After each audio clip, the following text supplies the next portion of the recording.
Isso aqui eu vou chamar assim, ó, só para L2, 1 menos J, P de T, né? Que é B de T é exatamente esse parâmetrozinho aqui.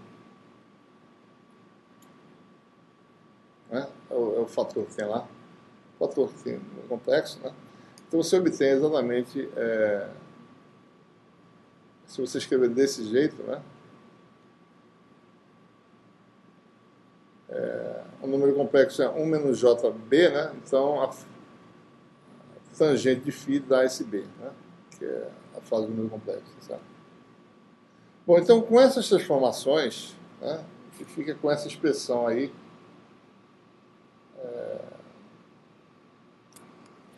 que aparece. Observe que aqui tinha um W minúsculo, ficou módulo e a fase veio para cá, tá certo? Que era Jφ veio aqui para cima, tá? Né? Isso aqui esse número aqui é o número que está no denominador da gaussiana. Né? Multiplica por ele conjugado em cima e embaixo, você vai ter agora mais um número complexo aparecendo, né? Certo? Então, o resultado que você tira, tá certo? Esse resultado agora mais... Apareceu agora a largura real aqui, tá certo? A fase está aqui, né? O número complexo daqui, a fase veio bater aqui, tá certo? Né? Aqui tem uma gaussiana conhecida, né? Porque essa aqui é uma largura física. Tá? E aí aparece essa confusão aqui todinha, tá? A gente vai tentar entender, certo? O erro é que está faltando esse L aqui na nota de aula, certo? Observe que o centroide da gaussiana viaja, tá certo? Com velocidade Vg0. Tá? A largura da gaussiana varia de acordo com essa função W de T, que a gente acabou de... Vou escrever aqui separado para não ficar involtando, né? Que é dada por L2, né?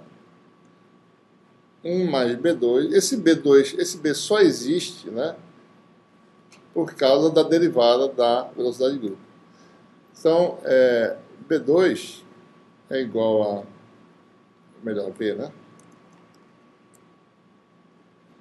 É 2 derivada da velocidade de grupo T sobre L2, né? Então, a largura aumenta com o tempo, né? Quadraticamente aí, tá certo? Raiz quadrada de 1 ao quadrado, né? Devido à existência de uma variação da velocidade de grupo. Se não existisse variação da velocidade de grupo, esse termo não existia. Na nossa análise da aula anterior, a gente fez a aproximação desprezando a derivada segunda, que era usando esse termo aqui. Então, ele não perceberia esse tipo de efeito que a gente está percebendo aqui, certo? Né? Então, ou seja, o que acontece? A largura da gaussiana aumenta, né? Ela se estende cada vez mais no espaço. Se ela começa com largura, quando se propaga, começa a aumentar de largura. E a sua amplitude cai, tá certo? Né? A energia constante não está tendo perda no sistema, não. Ela está alargando e está diminuindo para você conservar a energia. Tá? Bom, o que é isso aqui, né? Certo? Observe que tem um termo aqui que é uma fase que não tem importância, muita importância, como a gente vai ver já já, certo? Aparece aqui mais um termo aqui, tá certo? Mas aparece essencialmente de novo, né? Aquele termo z menos vg0t ao quadrado, e aqui aparece o que apareceria, certo? Esse b, se ele não existisse, né? Esse termo aqui não existia, seria aquela fase convencional que a gente conhece. Mas devido ao b, aparece esse termo aqui quadrático em z. Isso dá uma característica importante ao pacote de onda, certo? Isso aqui é a fase instantânea da portadora que depende de Z e T, certo? Se eu conseguir escrever aqui, isso aqui é uma fase θ de Z. Tá, vamos escrever, né? T. Tá muito ruim, não sei o que aconteceu aqui.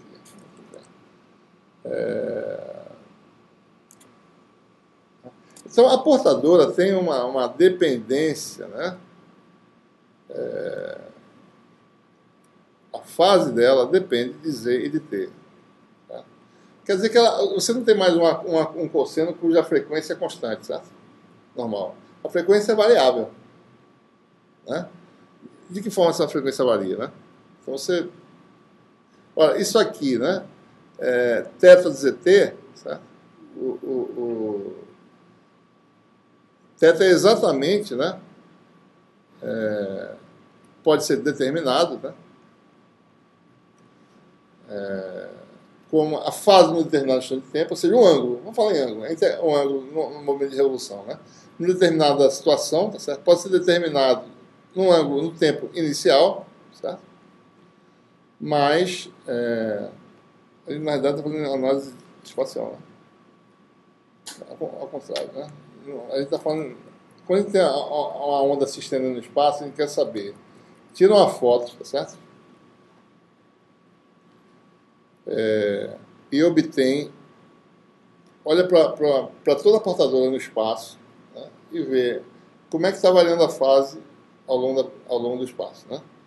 Então, isso é num determinado instante de tempo, você tira uma foto. Então, a relação é, num ponto de coordenada z, a fase pode ser relacionada com a fase coordenada zero, tá certo? Mas, né, o efeito acumulativo da variação disso aqui, ou seja, mais integral de 0 a z, da derivada de θ, né, em relação a z, dz, né? Certo? Então é assim que você determinaria, né,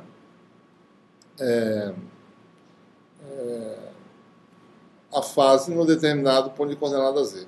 Isso aqui, então, é o quê? É o número de onda, né, local, certo? K de z, né?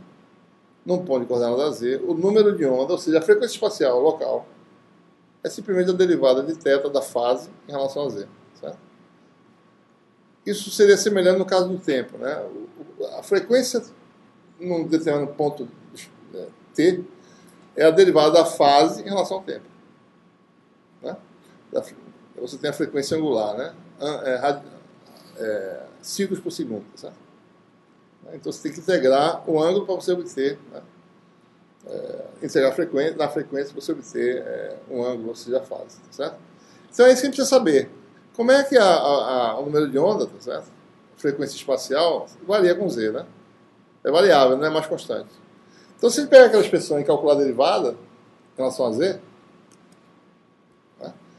Derivada em relação a z disso aqui dá zero, certo? Derivada disso aqui em relação a z dá zero, né? Isso aqui dá k zero. Isso aqui dá uma função linear, né, em z, né? E em t também, tá certo? Então isso aqui daria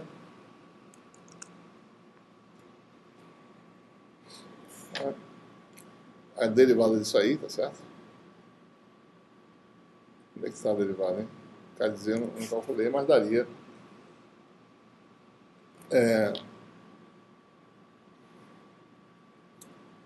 K0, tá certo?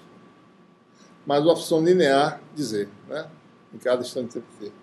Essa função linear vem um 2 aqui, fica 2bt sobre w ao quadrado, z menos v de 0t. Deixa eu colocar ela aqui. Não posso ver, mas eu posso ver rápido aqui, né? O meu k de z seria isso aqui, k de zt, né?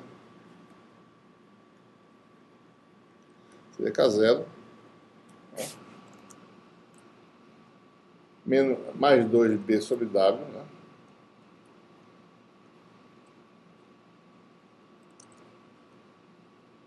Z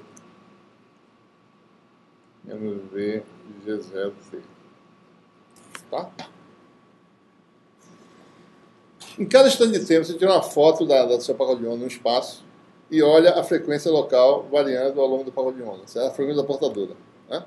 Então, esqueça esse texto, ele está fixado. Ora, quando eu estou no meio do pacote, ou seja, quando Z igual a V de G0T, bem no centro, né? Isso aqui dá zero, certo? Esse termo não contribui. Quando eu estou à frente do centroide da minha gaussiana, certo? Z maior, esse número aqui dá positivo, certo?